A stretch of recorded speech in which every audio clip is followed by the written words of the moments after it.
Hello అండి, ఇవాళ నేను పప్పుచారు చేస్తున్నాను. నా స్టైల్లో ఎలా చేయాలో చూపిస్తానండి. పప్పు ఒక 3 సార్లు కడుక్కున్నాం.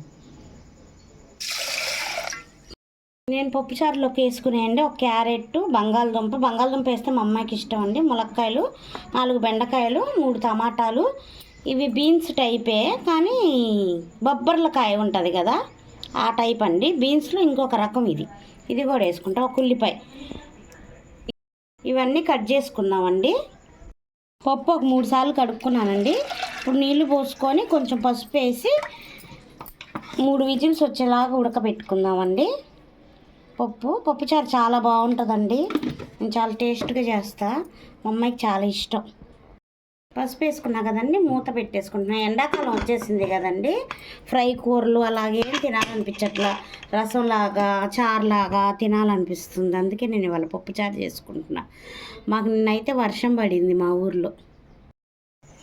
కూరగాయలన్నీ కోసుకున్నానండి. పచ్చిమిరపకాయలు కూడా ఒక 4 వేసుకుంటున్నాను. అన్ని ములక్కాయలు, బెండకాయలు, ఈ బీన్స్, బంగాళదుంప, క్యారెట్, టమాటా, ఉల్లిపాయలు ఈ లావు కోసామండి, అప్పుడే బాగుంటుంది. కరివేపాకు, కొత్తిమీర ఉంటే ఇంకా బాగుంటుందండి. సొరకాయ ఉన్న పప్పుచారులో చాలా బాగుంటుంది. నేను చింతపండు పొద్దున్నే నానేసుకున్నానండి, ఎందుకంటే చింతపండు నానటానికి కొంచెం టైం పట్టిద్ది కదా, అందుకని. ఇప్పుడు పప్పు ఉడుకుతుంది, ఉడికాక పప్పుచారు చేసుకుందాం. నూనె పోసుకుంటున్నానండి. కూరగాయలన్నీ వేయించుకున్నామండి.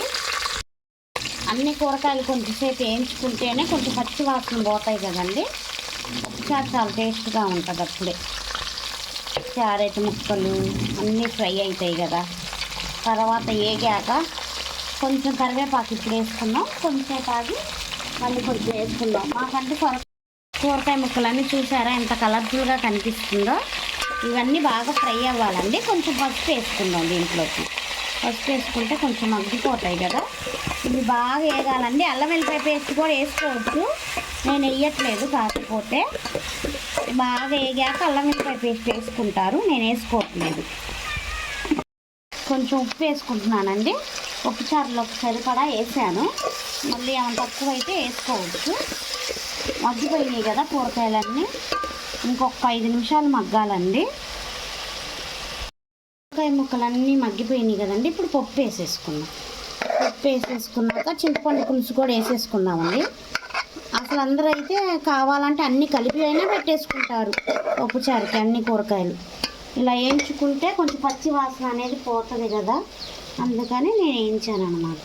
ఇప్పుడు చింతపండు పులుసు కూడా ఇప్పుడు పప్పు ఉడకబెట్టిన కుక్కర్లోనే రసం పిండుకుందామండి. దాంట్లో పప్పు ఉంటుంది కదా, అది కూడా కడిగేసి వేద్దాం. పప్పు ఉడకబెట్టిన కుక్కర్లోనే చింతపండు రసం పిండుతున్నానండి. ఎందుకంటే దాంట్లో పప్పు ఉంటుంది కదా, ఆ పప్పు అంతా ఇలాగా స్ప్రెడ్ చేసి పులుసులో దాంట్లో పోసుకుంటే బాగుంటుందండి. ఇప్పుడు చింతపండు రసం వేసుకున్నానండి. ఇప్పుడు కొన్ని వాటర్ కూడా పోసుకున్నాం. ఇప్పుడు పప్పు, చింతపండు రసం, ఈ కూరగాయలన్నీ బాగా కలుపుకోవాలండి. అసలు కూరగాయలన్నీ మగ్గిపోయినాయి, ఇంకా రసంలో చింతపండు పులుసులో ఉడికితే చాలు. నేను చిక్కదనం చూసుకొని పోసుకుంటున్నాను వాటర్. 1 స్పూన్ కారం వేసుకుందామండి. కారం వేసుకుంటే అదే ఇంకా మరుగుతూ ఉంటుందండి. ఫుల్గా పెట్టేసి స్టవ్ కొంచెంసేపు వదిలేయాలి, బాగా మరగాలండి పప్పుచారు. పప్పుచారు మరిగిందండి. ఇప్పుడు తాలింపు వేసుకుందాం పప్పుచారు. చూసారండి పప్పుచారు ఎంత బాగుందో, కలర్ఫుల్గా ములక్కాయలు అన్నీ పైకి తేలుతున్నాయి. ఇప్పుడు తాలింపు వేసుకుందాం. పప్పుచారు తాలింపుకి నేను ఓన్లీ ఆవాలు, జీలకర్ర వేస్తున్నానండి. జీలకర్ర, ఆవాలు వేస్తున్నాను, కొంచెం కరివేపాకు వేసుకుంటా, అంతేనండి. తాలింపు వేగిందండి. ఇప్పుడు పప్పుచారులోకి వేసుకుందాం. పప్పుచారు రెడీ అండి. నా వీడియో కనుక మీకు నచ్చినట్లయితే లైక్ చేయండి, షేర్ చేయండి, సబ్స్క్రైబ్ చేయండి, సపోర్ట్ చేయండి.